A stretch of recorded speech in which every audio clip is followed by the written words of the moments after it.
kasih kesempatan yang telah diberikan kepada saya untuk membawa acara pada siang hari ini.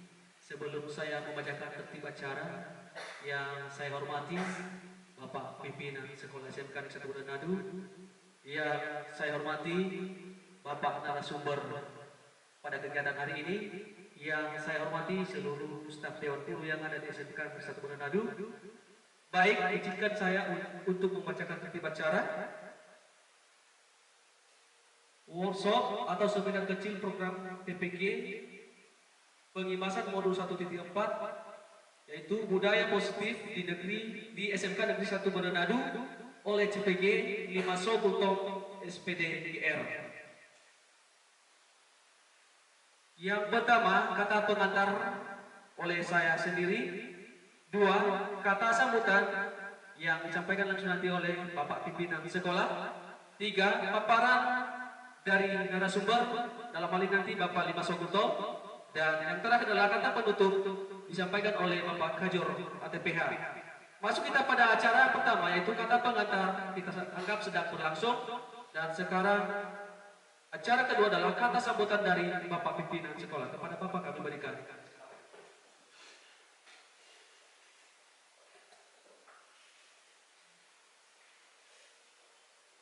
Baik, terima kasih kesempatan yang diberikan kepada saya berkenan dengan seminar kecil pada hari ini yang dilaksanakan oleh Bapak Limaso Kultom SPD GR.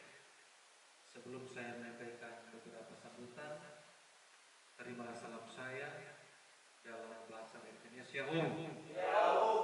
Tentu pada kesempatan ini kita bersyukur kepada Tuhan karena kita diberi kesempatan untuk bisa bersama-sama mengikuti satu kegiatan, yaitu seminar yang bertemakan budaya positif, khususnya di lingkungan SMK Negeri 1 Manado. Kegiatan pada saat ini tentu kita menyambut baik. Semoga ke depan acara seperti ini tetap berlanjut karena ini sangat bermanfaat. Ini khususnya hal-hal yang berkaitan dengan budaya atau kebiasaan yang positif baik di lingkungan sekolah maupun di luar sekolah. Tentu kepada kita semuanya, baik sebagai Bapak Ibu Guru, sebagai siswa, budaya positif atau kebiasaan-kebiasaan baik itu sangat penting. Salah satu contoh adalah ketika memberikan ganjaran atau hukuman kepada siswa atau teguran kepada siswa, tentu tidak serta-merta harus dengan tindakan kekerasan. Ada berbagai cara, berbagai metode yang bisa kita lakukan. Misalnya seperti teguran lisan. Kemudian ada teguran disiplin di sekolah. Apalagi dengan sekarang sesuai dengan undang-undang tidak boleh lagi atau tidak diperkenankan lagi untuk memberikan tindakan-tindakan fisik kepada siswa yang melakukan pelanggaran. Dan ini sudah berlaku di sekolah kita dan ini kita teruskan. Bukan hanya tanggung jawab kepala sekolah, wakasek atau guru-guru yang sudah sertifikasi, tetapi ini tanggung jawab kita bersama untuk mencoba merubah paradigma yang selama ini ketika siswa bersalah tindakan langsung memukul, menggunakan kayu dan lain sebagainya. Tapi saat ini kita sebagai guru, sebagai seorang pendidik, tentu kita menggunakan metode-metode yang elegan, metode-metode yang humanis, yang membina mental, bukan membinasakan mental siswa. Tentu pada kesempatan ini saya menyampaikan dan mengharapkan kepada kita, khususnya kita Bapak Ibu Guru di keluarga besar SMK Negeri 1 Manado, ayo mari kita bersama-sama mendidik dengan benar, mendidik dengan baik, mengarahkan dengan benar siswa-siswi kita yang memang dengan 1000 karakter yang berbeda-beda. Tentu di sini kita juga bukan malaikat, kita manusia biasa, tetapi di background pendidikan kita masing-masing, kita sudah ditempa bagaimana menghadapi karakter siswa yang berbeda-beda.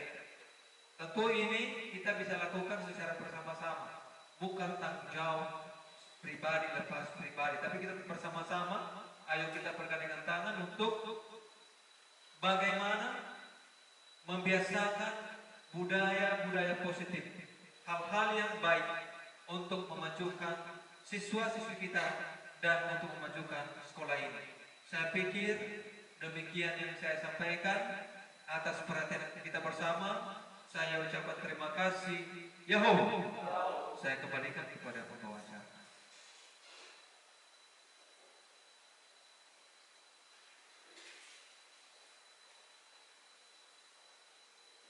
Baik, terima kasih. Kata sambutan yang disampaikan oleh Bapak Pimpinan Sekolah. Kita masuk pada acara nomor 3, itu paparan dari narasumber kita oleh Bapak Limasol Bultong, SPDIGR. Kepada Bapak kami berikan kesempatan.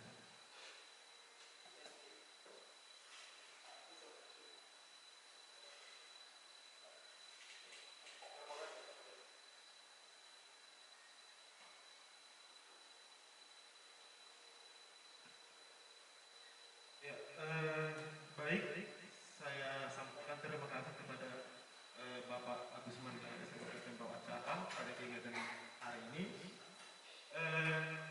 Bapak Ibu Guru yang saya hormati, Bapak Kepala Sekolah juga yang sangat saya hormati. Terima kasih atas arahan yang sudah banyak disampaikan oleh Bapak Kepala Sekolah tadi.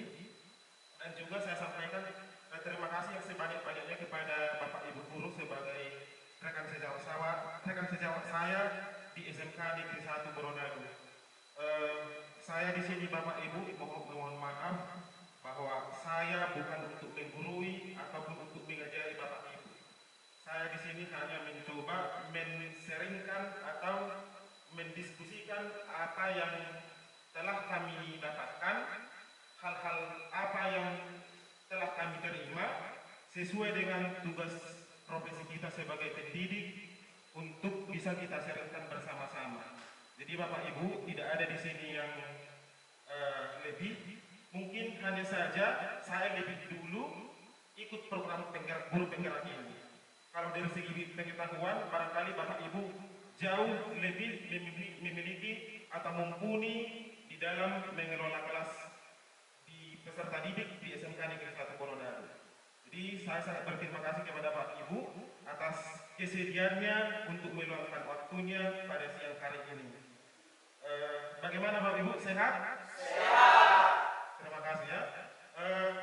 Kemudian yang saya sampaikan di sini adalah mengenai budaya positif.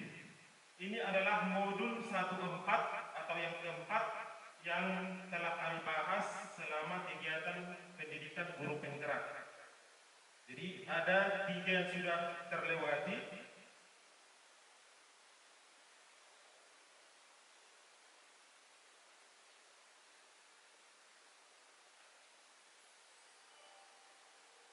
Sedikit pengantarnya. Ini koneksi antar beberapa materi. Ini dia Bapak Ibu.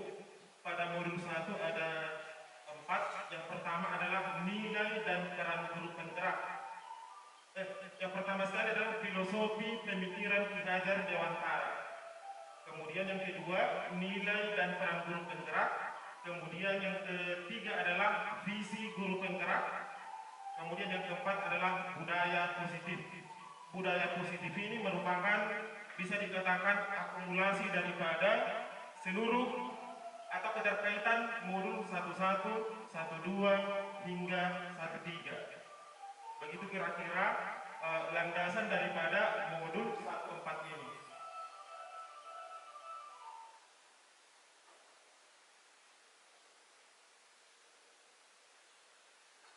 Ya, kembali tentang budaya positif. Ini digaungkan oleh Bapak Ki Hajar Dewantara, yang kita tahu beliau adalah tokoh pendidikan nasional yang banyak mengemukakan ide-ide ataupun gagasan atau pemikiran-pemikiran yang sangat banyak diterapkan pada masa kini, terkhusus pada pelaksanaan kurikulum merdeka. Salah satu hal kata yang sangat populer dari beliau adalah salam dan bahagia.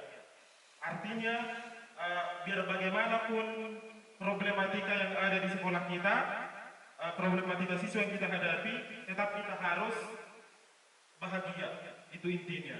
Tetap ada rasa senang, salam kepada sesama rekan sejawat dan kepada anak didik. Ya, kemudian yang selanjutnya adalah apakah makna budaya positif dan apa contoh penerapan budaya positif yang telah kita terapkan. Menurut beliau, budaya positif di sekolah yaitu nilai-nilai dan kebiasaan di sekolah yang berpihak pada peserta didik. Titik beratnya adalah berpihak pada peserta didik.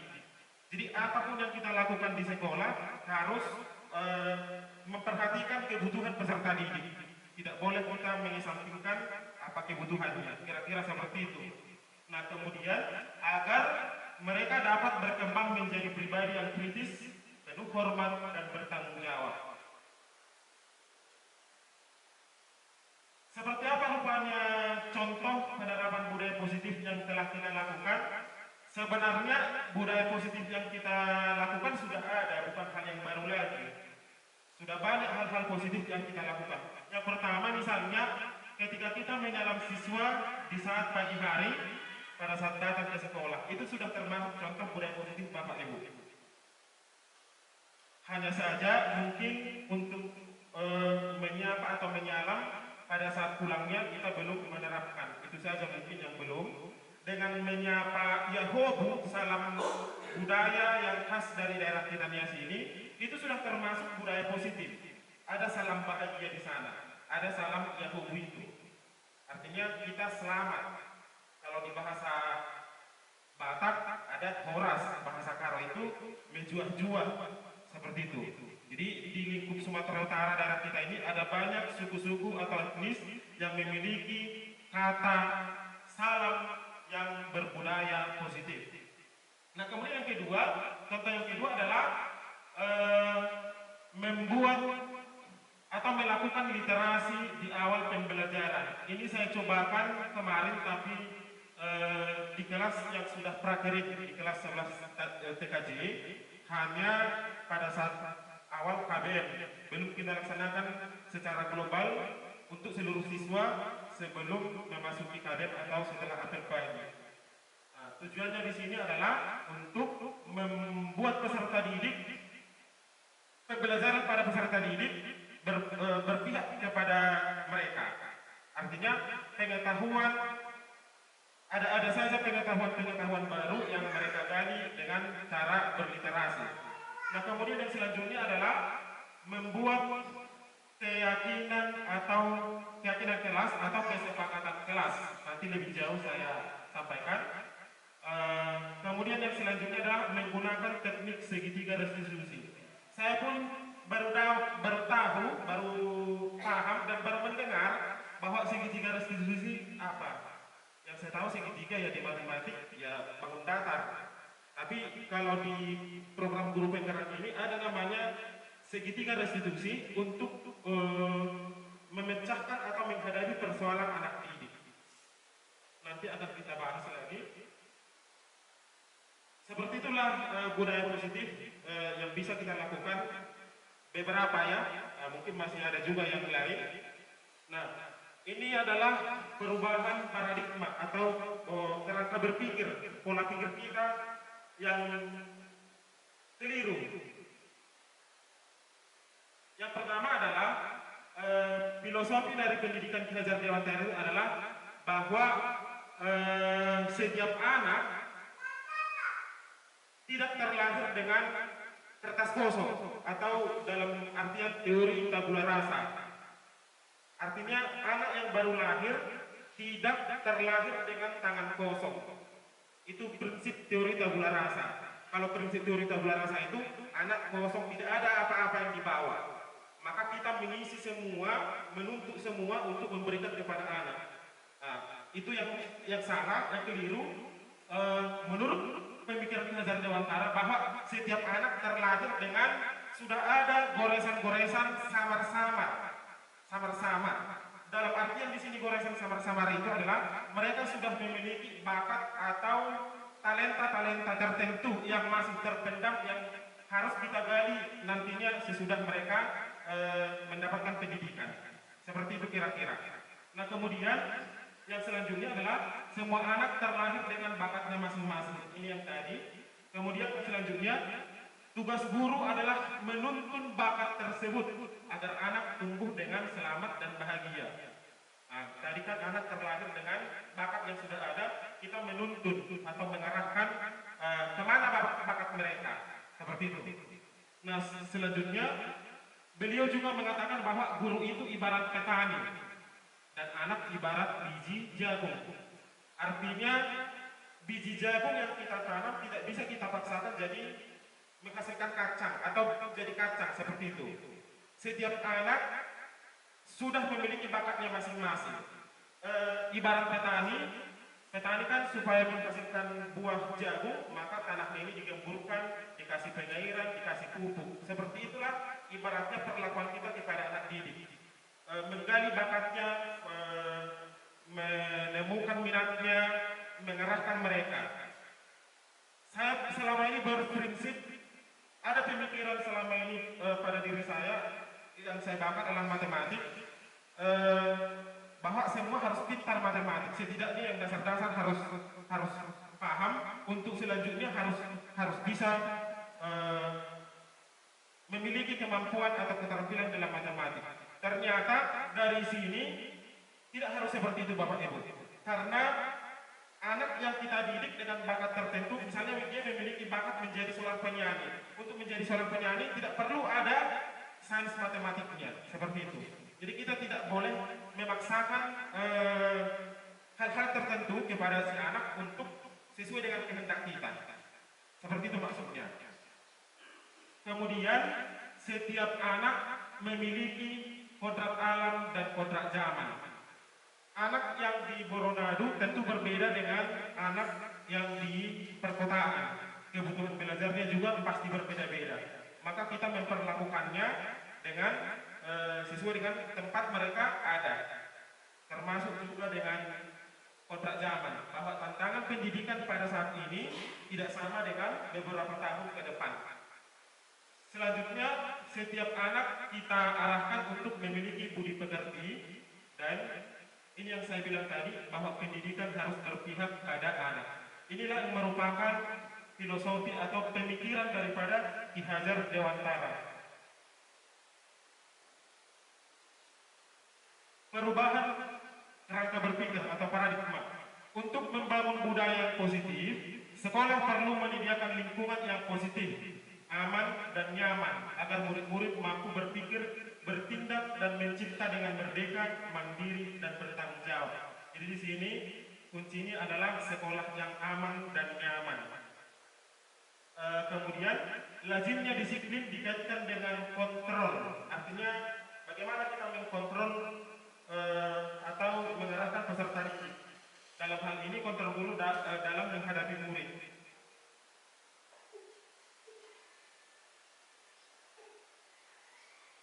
Kemudian selanjutnya perubahan paradigma teori kontrol tersebut, bahwa ada anggapan bahwa guru mengontrol murid.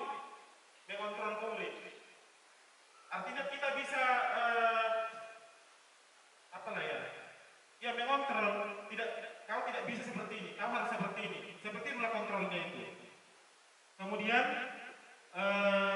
bahwa semua penguatan positif, efektif dan bermanfaat. Ini juga pandangan-pandangan yang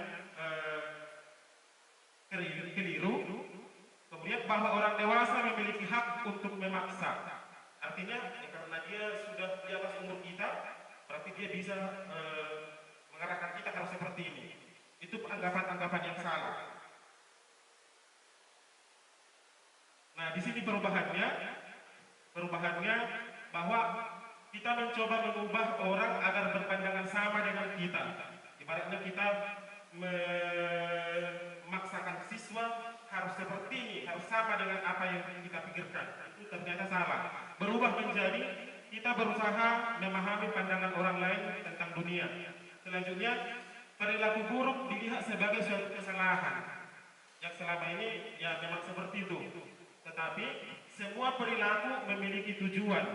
Apapun perilaku siswa itu ada tujuannya yang mendasari. Maka itu yang harus kita gali, apa penyebabnya masalah itu. Kemudian orang lain bisa mengontrol saya. Berubah menjadi hanya Anda yang bisa mengontrol diri Anda. Artinya setiap pribadi bisa mengontrol dirinya masing-masing dan tidak bisa mengontrol orang lain. Ataupun sekalipun dia sebagai keluarga sendiri. Selanjutnya, sejalan dengan ini, saya bisa mengontrol orang lain. Seharusnya Anda atau kita tidak bisa mengontrol orang lain. Kemudian, pemaksaan ada pada saat bujukan gagal. Di sini tidak ada pemaksaan, yang ada adalah kolaborasi dan kesepakatan yang menciptakan pilihan-pilihan baru. Kemudian, model berpikir menang kalah menjadi model berpikir menang-menang. Nanti ininya penjelasannya. Apa makna disiplin? Kata disiplin sering dikaitkan dengan tata tertib, teratur, dan kepatuhan pada peraturan, dan juga sering dihubungkan dengan hukuman. Padahal itu sungguh berbeda, karena belajar dengan disiplin tidak harus dengan memberi hukuman. Belajar supaya disiplin tidak harus dengan menggunakan hukuman, tidak harus dibarengi atau disertai dengan hukuman. Justru itu adalah salah satu alternatif terakhir. Saya teringat dengan yang rapat kita kemarin itu, benar apa yang disampaikan Bapak Kepala Sekolah, bahwa memberikan hukuman bukan berarti tidak boleh, tapi itu adalah pilihan terakhir, dan kalau perlu tidak digunakan sama sekali. Dan di sini pun hukumannya harus yang bersifat mendidik, seperti itu. Kemudian Bapak Ki Hazar Dewantara mengatakan bahwa untuk mencapai kemerdekaan atau dalam konteks pendidikan kita saat ini, dan untuk menciptakan murid yang merdeka, syarat utamanya adalah harus ada disiplin yang kuat. Disiplin yang dimaksud adalah disiplin diri yang memiliki motivasi internal. Jika kita tidak memiliki motivasi internal, sering terjadi dan kita hadapi di sekolah. Ada dua teori motivasi. Yang pertama adalah teori eksternal dan teori internal. Yang pertama, contohnya begini.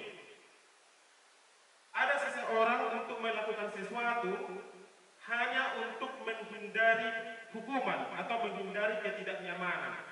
Misalnya, siswa kita supaya jangan terlambat, dia datang tepat waktu, dia hanya untuk menghindari hukuman. Itu adalah motivasi eksternal. Dia tidak menyadari bahwa disiplin itu penting dari dalam hatinya, dari dalam dirinya. Hal itu bisa berakibat bahwa ketika dia tamat dari sini, maka peraturan yang kita sampaikan ke dia tidak diingat lagi dan dia berubah menjadi tidak berdisiplin.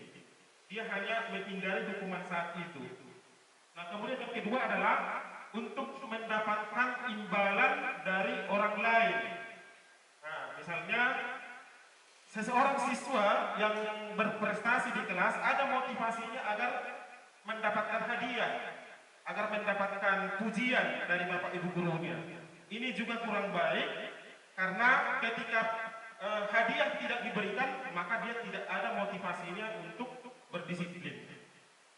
Nah, yang harus dilakukan di sini bapak ibu adalah motivasi internal, yaitu untuk menghargai diri sendiri, menjadi insan sesuai dengan harapan kita, menyadari nilai-nilai kebajikan universal dari dalam hati nurani. Jadi dia betul-betul sadar, insaf bahwa ini harus memang benar-benar harus dilakukan seperti itu.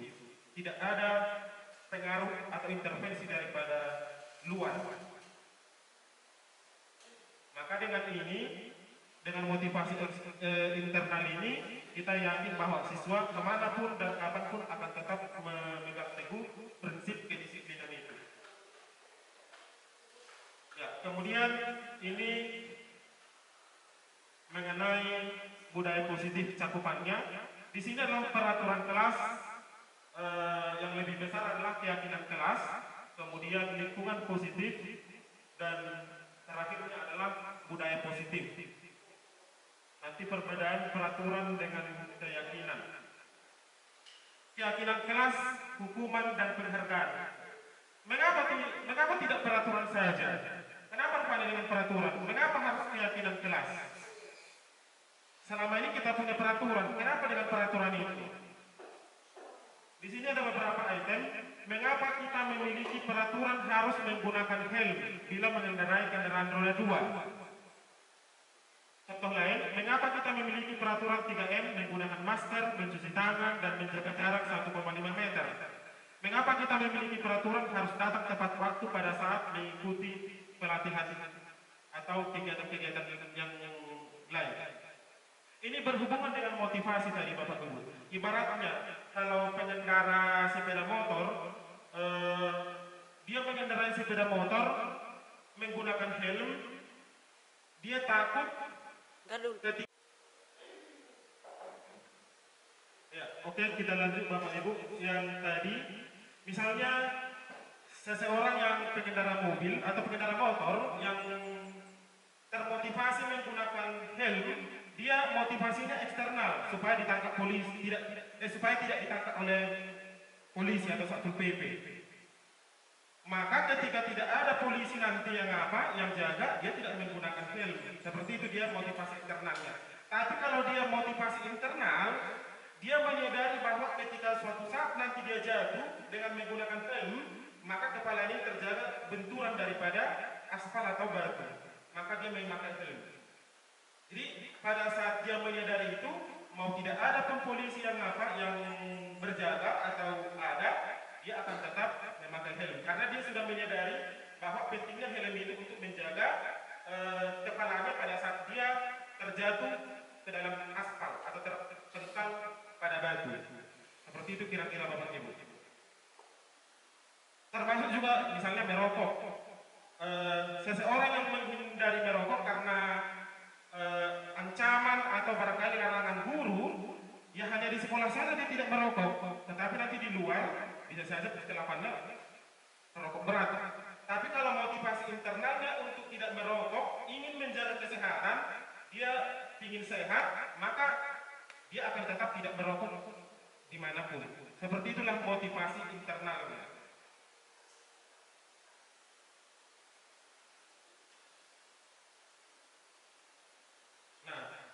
Keyakinan kelas. Kenapa harus keyakinan kelas tadi? Kenapa tidak peraturan kelas? Coba keyakinan kelas Bapak Ibu adalah nilai-nilai kebajikan atau prinsip-prinsip universal yang disepakati bersama secara universal, lepas dari latar belakang suku, negara, bahasa maupun agama. Menurut Bosen 98, suatu keyakinan akan lebih memotivasi seseorang dari dalam intrinsik. Jadi sejalan tadi dengan teori motivasi internal, yaitu keyakinan kelaslah yang merujuk kepada motivasi internal. Seseorang akan lebih bersemangat untuk menjalankan keyakinannya daripada hanya sekedar mengikuti peraturan. Apa itu keyakinan kelas? Pembentukan keyakinan kelas. Keyakinan kelas itu bersifat abstrak daripada peraturan yang lebih rinci dan konkret. Keyakinan kelas berupa pernyataan-pernyataan yang universal. Pernyataan keyakinan kelas senantiasa dibuat dalam bentuk positif. Jadi kalimat-kalimat positif. Contohnya, kalau peraturan peraturan sekolah, jangan merokok atau jangan terlambat. Yang membuat peraturan ini kan Bapak Ibu cenderung pihak sekolah. Siswa kita bisa merasa terpaksa dengan peraturan yang dibuat secara sepihak. Misalnya peraturan lain, apabila membolos 3 kali maka dipecat. Itu peraturan sepihak. maka siswa bisa berpola pikir bahwa terlalu dikekang, sehingga hal itu membuat siswa untuk terpaksa. Berbeda dengan keyakinan kelas atau kesepakatan kelas, kita menanyakan kepada siswa apa-apa saja keyakinan yang kita yakini baik untuk dilaksanakan dan tidak baik untuk dilaksanakan. Seperti itu. Jadi dikeluarkan dari dalam hatinya, dibicarakan secara bersama-sama. Nah, contohnya ini saya ambil beberapa sampel. Dilarang mengganggu orang lain. Ini tadi kalimatnya negatif. Dilarang mengganggu orang lain. Maka bisa juga menjadi hormatilah diri sendiri dan orang lain. Kata-kata universal, hormatilah diri sendiri dan orang lain. Berarti di sini sudah banyak. Mengganggu pun tidak boleh, mengembalikan pinjamannya pulpen pun harus dilakukan karena sudah menghormati orang lain. Jadi terwakili hal-hal yang khusus tadi. Jadi di sini lebih kepada kesepakatan yang universal. Misalnya contoh yang lain, dilarang melakukan kekerasan. Nah, di sini termasuk juga menghormati orang lain, hormatilah orang lain. Kemudian gunakan masker. Di sini adalah jagalah kesehatan, seperti itu dia. Karena kan Pak pulang, nggak mau saya menggunakan masker. Jadi arahnya seperti itu karena terlalu memerintah, semacam ada unsur paksaan. Tapi bisa dibuat di sini menjadi jagalah kesehatan dan keselamatan. Yang pertama, kita boleh membimbing siswa membuat keyakinan kelas. Jadi kita tanya siswa, pendapat siswa, kita diskusikan apa kira-kira yang kau yakini di kelas ini. Kita buat sebagai suatu keyakinan yang harus kita sepakati dan kita pedomani. Nah, kemudian selanjutnya siswa menunjukkan keyakinan kelas yang telah dibuat, boleh di dalam kertas dulu sebelum dipindahkan atau ditempel di kelas, bergantung kreativitas siswa masing-masing ya. Nah, di sini sudah saya tempel di kelasnya. Saya suruh siswa untuk menempel keyakinan yang mereka buat. Keyakinan kelas yang TKZ diantaranya hadirlah tepat waktu, yang tadinya dilarang terlambat. Jadi lebih positif, hadirlah tepat waktu. Kemudian mengerjakan tugas tepat waktu, bersikap sopan dan ramah. Ini juga sudah mencakup banyak hal. Aktif mengikuti pelajaran. Dari tadinya dilarang cabut, dilarang tidak hadir, seperti itu. Ini aktiflah mengikuti pembelajaran. Kemudian jagalah kebersihan sekolah, hargailah diri sendiri dan orang lain, berdoalah sebelum belajar atau ujian. Yang kita temukan sering pada siswa adalah ketika siswa contek-mencontek, maka boleh kita buat keyakinan dari mereka berdoalah sebelum belajar atau ujian.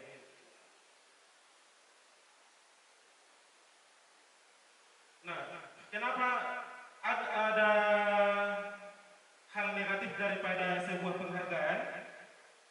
Di sini ada beberapa hal, pengaruh jangka pendek dan jangka panjang. Penghargaan menghukum, penghargaan mengurangi ketepatan, penghargaan tidak efektif, dan penghargaan merusak hubungan. Nah, yang pertama pengaruh jangka pendek, jangka panjang. Penghargaan efektif jika kita menginginkan seseorang melakukan sesuatu yang kita inginkan dan dalam jangka waktu pendek. Jika kita menggunakan penghargaan lagi dan lagi, maka orang tersebut akan bergantung pada penghargaan yang diberikan serta kehilangan motivasi internal tadi. Dia kebergantungan. Apabila suatu saat lagi kita tidak menggunakan penghargaan, maka dia tidak ada lagi motivasinya untuk melakukan sesuatu. Jadi ada semacam efek negatifnya. Kemudian dihukum oleh penghargaan. Misalnya penghargaan karena sistem ranking. Yang juara tidak dapat juara, sudah berlomba-lomba, berupaya untuk bisa dapat juara, ternyata tidak dapat ranking, maka dia tidak dapat penghargaan. Otomatis dia merasa terhukum atau merasa bersalah dengan tidak mendapatkan hak tersebut. Kemudian dihukum oleh penghargaan. Ini ada risetnya bahwa dalam sebuah percobaan sekelompok anak laki-laki berusia sekitar 9 tahun diminta untuk melihat gambar-gambar wajah yang ditampilkan di layar, dan mereka harus memberitahukan jika wajah-wajah tersebut sama atau berbeda. Gambar-gambar tersebut hampir sama.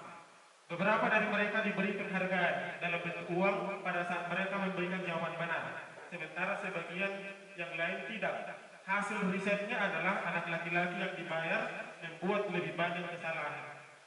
Ini ada risetnya Bapak Ibu. Kemudian penghargaan tidak efektif. Kenapa? Karena suatu penghargaan adalah suatu benda atau peristiwa yang diinginkan, yang dibuat dengan persyaratan.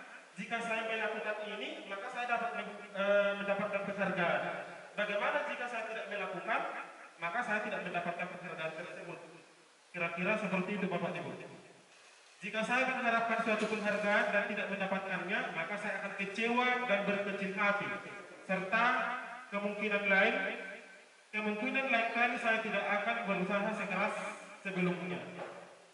Jika kita memberikan seseorang suatu penghargaan untuk melakukan sesuatu, maka kita harus terus-menerus memberikan penghargaan itu jika kita ingin orang tersebut meneruskan perilaku yang kita inginkan. Orang yang berusaha berhenti merokok atau orang yang berusaha diet, menguruskan badan, bila diberikan penghargaan hampir pasti tidak berhasil karena ada penghargaan itu. Yang bagi perokok ya. Kemudian dihukum oleh penghargaan. Ini bisa merusak hubungan. Kenapa? Ketika seseorang mendapat penghargaan yang juara satu, yang sudah tidak mendapat penghargaan bisa merasa cemburu sehingga bisa menimbulkan persaingan yang negatif, kompetisi yang negatif. Seperti itu Bapak Ibu, karena dihukum oleh penghargaan. Nah, di sini perbedaan hukuman dengan konsekuensi. Coba, ini tabel kolom hukuman atau konsekuensi masih kosong. Ini sering kita lakukan, saya sendiri sering saya lakukan sebetulnya. Yang pertama, mencatat 100 kali dalam buku. Kalimatnya yang dicatat seperti ini: saya tidak akan terlambat lagi. Jadi ada siswa terlambat, saya suruh dia mencatat dalam buku, catat sampai dulu dalam buku yang kosong dengan kalimat saya tidak akan terlambat lagi. Ini termasuk hukuman atau konsekuensi? Konsekuensi ya. Kemudian lari mengelilingi lapangan basket 2 kali karena terlambat hadir di sekolah. Hukuman atau konsekuensi? Dibuat suluh termasuk hukuman. Itu berhubungan dengan hukuman atau sanksi. Hukuman atau Sanksi. Kemudian murid diminta untuk push up 15 kali karena tidak menggunakan masker ke sekolah. Ini sering juga saya buat sebelumnya, push up, lari karena tidak mengerjakan PR masalahnya. Itu termasuk hukuman, konsekuensi? Hukuman. Menggantikan kertas tugas teman yang telah dicoret-coret. Hukuman atau konsekuensi Bapak Ibu? Konsekuensi. Oke, bagus. Kemudian membersihkan tumpahan air di meja tulis karena tersenggol pada saat belajar. Konsekuensi kah? Konsekuensi atau konsekuensi ya. Oke, bagus. Kemudian meminta murid tidak mengenakan sepatu seharian di sekolah karena tidak mengenakan sepatu hitam.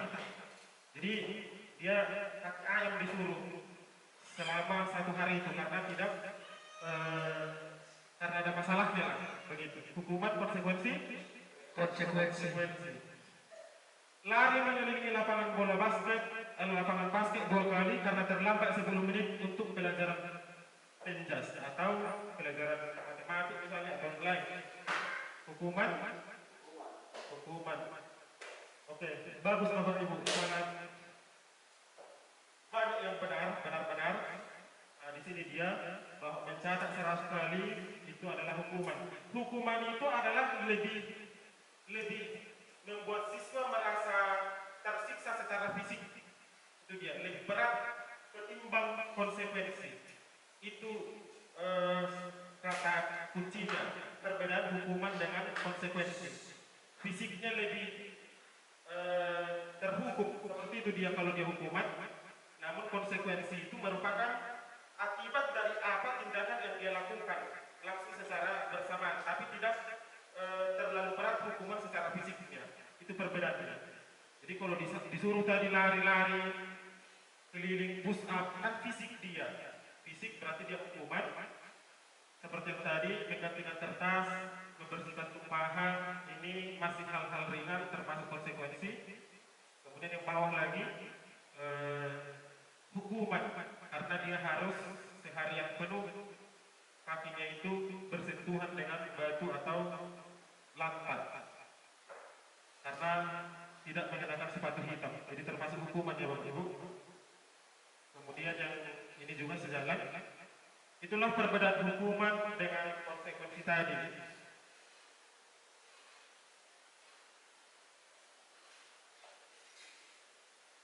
Nah, sudah saya sampaikan tadi perbedaan hukuman dan konsekuensi. Lebih terkena dia di baris kedua, kalau hukuman membuat anak sakit fisik maupun hati. Nah, itu hatinya di sini untuk jangka waktu lama lagi. Kemudian ini konsekuensi membuat anak merasa tidak nyaman dalam jangka waktu pendek. Itu yang tadi. Oke, sudah jelasin juga dulu. Nah, inilah dasar-dasar yang mempengaruhi tindakan setiap orang, termasuk kita guru juga dan juga peserta didik. Apa hal yang mendasari? Yang pertama adalah penguasaan, kemudian kebebasan, rasa ingin bebas. Ketiga, kesenangan. Yang keempat, cinta kasih atau rasa ingin diterima oleh orang lain. Kemudian survival atau kemampuan bertahan hidup, untuk bertahan hidup. Misalnya ini ada kasus Ibu Ani, guru kelas 5 di SD Pelita Hati, sedang bingung menghadapi ulah salah satu murid di kelasnya, yaitu si Agus namanya. Bukan Agus Matlaya ya. Ini Agus saja ini. Agus Parulian. Beberapa anak telah datang dan mengeluhkan sikap Agus yang seringkali meminta bekal makan siang mereka dengan paksa. Jadi si Agus ini selalu memaksa kawan-kawannya minta makanannya, apapun makanannya selalu dimintanya dengan paksa. Jika Anda menghadapi situasi seperti Ibu Ani, apa yang Anda lakukan? Menurut Anda, kira-kira apa alasan Agus untuk melakukan hal itu? Jadi jangan kita karena sikapnya itu sudah memaksa kawan-kawannya untuk memberi makanan, ya langsung kita hukum. Itu dasar daripada ini. Harus kita tinjau, kita lihat dari yang 5 tadi, dasar-dasar atau yang mempengaruhi orang melakukan sesuatu. Kira-kira begini dia. Apabila jawaban Agus, ini Ibu Ani tadi menanyakan, meninjau, menggali, kenapa ya si Agus ini? Ditanya dia. Apabila jawaban Agus karena ia lapar dan orang tuanya tidak membawakan bekal makanan siang, maka kebutuhannya adalah kebutuhan untuk bertahan hidup, survival tadi. Kemudian apabila jawaban Agus karena ia senang temannya, temannya jadi memperhatikan dia, cari perhatian dan dia capai istilahnya, maka kebutuhannya adalah cinta kasih atau cinta kasih sayang atau kebutuhan untuk diterima kawannya atau diterima sesamanya. Kemudian apabila jawaban Agus adalah dia merasa hebat karena temannya jadi takut dan menuruti keinginannya karena memaksa tadi, kebutuhannya adalah penguasaan. Dia ingin mendapat pengakuan atas kemampuan. Harus aku yang berkuasa di kelas ini gitu.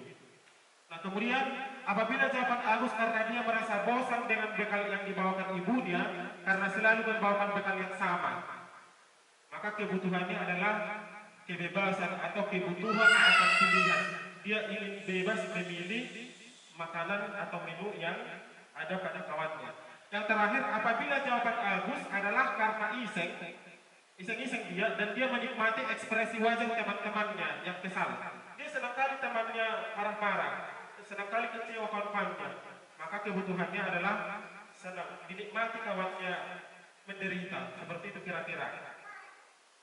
Jadi itulah dasar-dasar atau hal yang mempengaruhi peserta didik kita melakukan tindakan-tindakan yang barangkali melanggar keyakinan atau peraturan.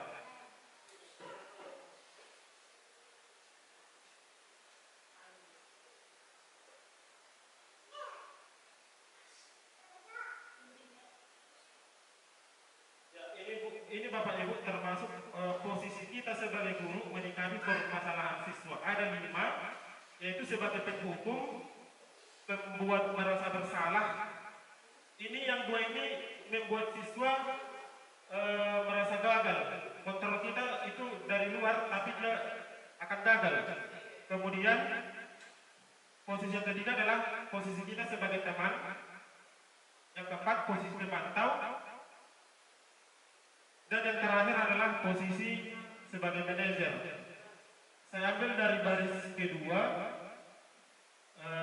Guru berkata, kalau dia posisi penghukum, misalnya begini, kalau kamu tidak melakukannya, awas ya, rasakan nanti akibat yang kamu perbuat. Seperti itulah dia sebagai penghukum.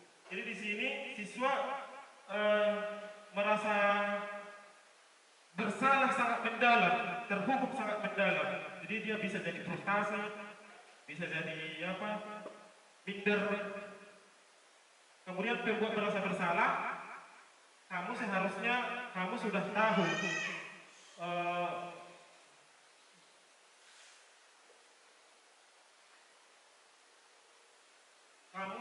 kamu sudah tahu, ibu telah sekali mengatakannya.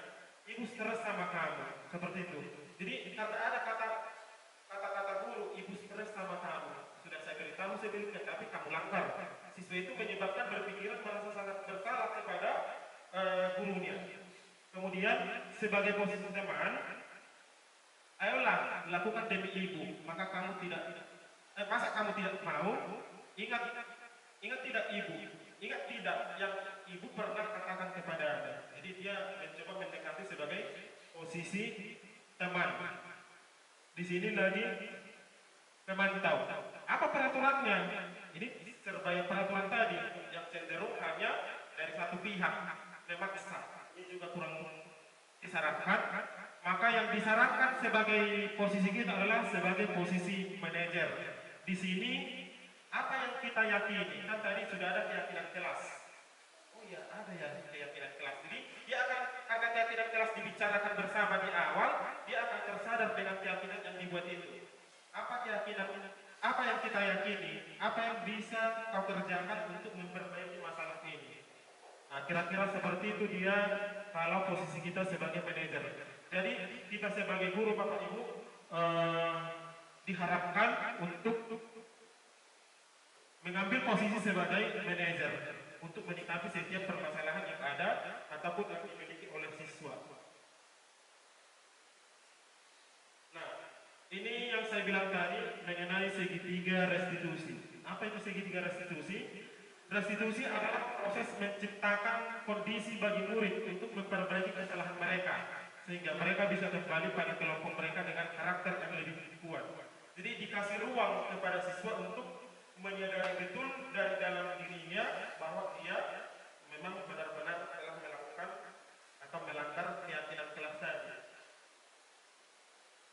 Ciri-cirinya di sini adalah restitusi itu bukan untuk menebus kesalahan, namun untuk belajar dari kesalahan. Yang kedua, memperbaiki hubungan. Yang ketiga adalah ini merupakan tawaran, jadi bukan paksaan, bukan memaksa seperti menghukum tadi. Kemudian restitusi menuntut untuk melihat ke dalam diri, jadi dia bercermin dari dalam dirinya, menyadari dengan tulus. Restitusi mencari kebutuhan dasar yang pada karakter, bukan tindakan. Jadi dia akan memperbaiki karakter. 8. Restitusi fokus pada solusi. Tentu pasti ada solusinya. Yang ke-9, restitusi mengembalikan murid yang berbuat salah pada kelompok. memberikan hukuman tadi adalah pilihan paling akhir. Kalau bisa tidak dilakukan. Tahapan segitiga restitusi ada 3 Bapak Ibu, sesuai dengan namanya kan segitiga berarti ada 3. Yang pertama adalah menstabilkan identitas. Di sini ciri-ciri yang sering bisa dilakukan adalah misalnya ada siswa bermasalah. Di sini bisa dibuat setiap orang pasti pernah melakukan kesalahan. Jadi dengan kita bilang seperti sama siswa, oh berarti saya masih bisa lah, tidak terlalu dikucilkan oleh Bapak Ibu guru. Dia akan menyadari bahwa kita menyadari bahwa semua orang pasti bisa bersalah, termasuk kita Bapak Ibu guru juga. Misalnya kata-kata yang kedua, kamu bukan satu-satunya yang pernah melakukan ini. Bisa kita lakukan seperti itu, kita omongkan seperti itu. Itulah posisi kita kalau menstabilkan identitas ketika siswa bermasalah. Yang kemudian adalah yang kedua, memvalidasi tindakan yang salah. Di sini, misalnya kita bilang, kamu tentu punya alasan kenapa kamu melakukan itu. Kamu tentu punya prinsip. Kenapa kamu sampai terlambat? Coba kamu katakan alasanmu mengapa. Seperti itu kira-kira. Atau adakah cara yang lebih efektif untuk mendapatkan apa yang kamu butuhkan? Seperti itu. Kemudian yang terakhir adalah menanyakan keyakinan. Di sini boleh kita lakukan dengan misalnya nilai-nilai apa yang telah kita sepakati. Jadi ini mengingatkan kembali apa yang telah kita buat keyakinan kelas tadi sebagai kesepakatan bersama. Kemudian atau bisa dilakukan dengan kamu ingin menjadi orang yang seperti apa. Otomatis di sini kan siswa akan berpikir ke arah positif. Seperti itu tahapannya. Ini ada beberapa dokumentasi yang saya buat, namun di sini adalah terlebih ke penerapannya, bagaimana metode segitiga restitusi itu dilakukan.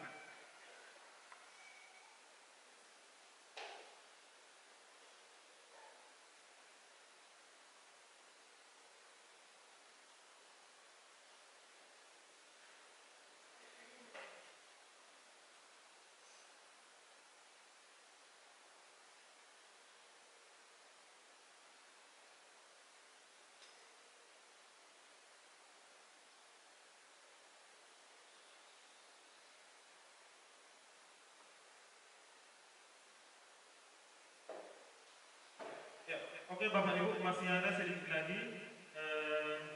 Ini contoh penerapan segitiga restitusi yang sudah saya buat. Boleh kita untuk mengkreasikannya seperti apa?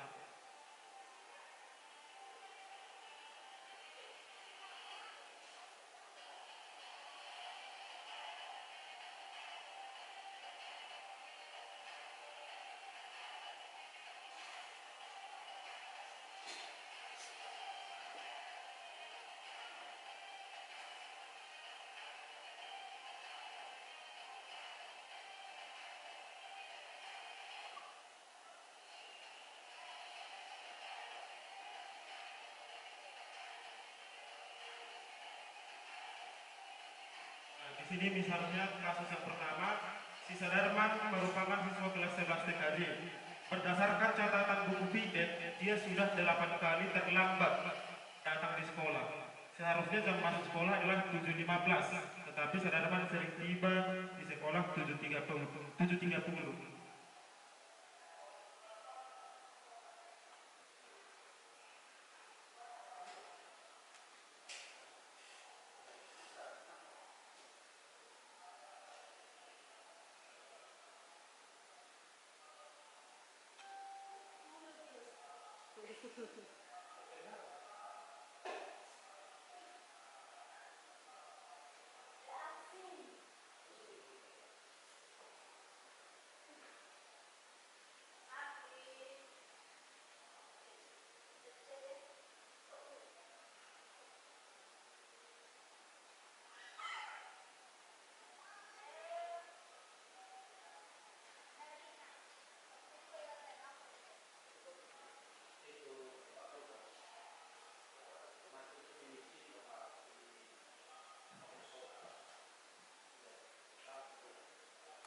Jadi ini tahapannya validasi tindakan yang salah.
Ya, baik Bapak Ibu, itulah tadi tentang video penerapan segitiga restitusi, bagaimana kita menyikapi atau mengambil posisi dalam menghadapi permasalahan siswa.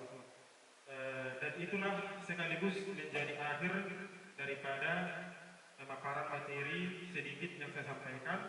Sekali lagi saya sampaikan kepada Bapak Ibu, terima kasih yang saya sebesar-besarnya saya ucapkan karena sudah bersedia meluangkan waktu di jam yang seharusnya sudah tiba di rumah pulang, tetapi karena kegiatan ini masih mendampingi. Dan mudah-mudahan saya berharap Bapak Ibu juga untuk ambil bagian berperan dalam mendaftarkan dirinya juga dalam program pendidikan guru penggerak, karena biar bagaimanapun kita guru ke depan akan selalu dinamis, akan selalu terjadi perubahan-perubahan yang kita tidak bisa bertahan dengan kondisi kita yang serba tidak cocok mungkin barangkali dengan zaman-zaman yang akan datang.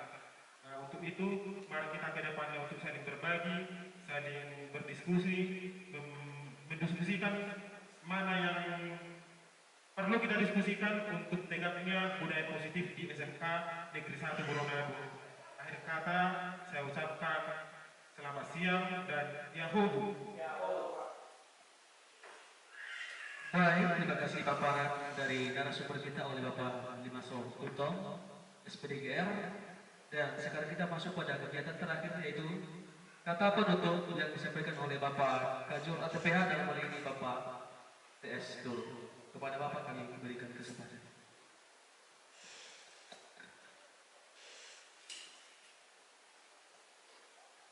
Oke, baik, terima kasih kesempatan yang telah diberikan kepada saya oleh pembawa acara. Sebelum saya menyampaikan kata penutup pada kesempatan ini, terlebih dahulu yang kami hormati Bapak narasumber dan seluruh Bapak Ibu guru yang telah hadir di tempat ini. Baik, dari awal hingga sampai akhir kegiatan workshop ini atau seminar calon guru penggerak yang dibawakan oleh Bapak Limas Gultom SPDGR. Kami mengucapkan terima kasih banyak Pak atas motivasinya dengan judul seminarnya yang telah disampaikan, dan tidak lupa juga kami ucapkan kepada seluruh Bapak Ibu guru yang telah meluangkan waktunya. Kami tidak bisa membalaskan kepada seluruh Bapak Ibu guru. Semoga Tuhan menyertai kita semua. Terima kasih. Salam. Baik, demikian rangkaian acara yang telah kita lakukan pada hari ini. Kami sadar dalam membawa acara banyak kelemahan dan kekurangan. Semoga Bapak Ibu memakluminya, dan akhir kata saya sapa kita semua. Yahoo! Terima kasih.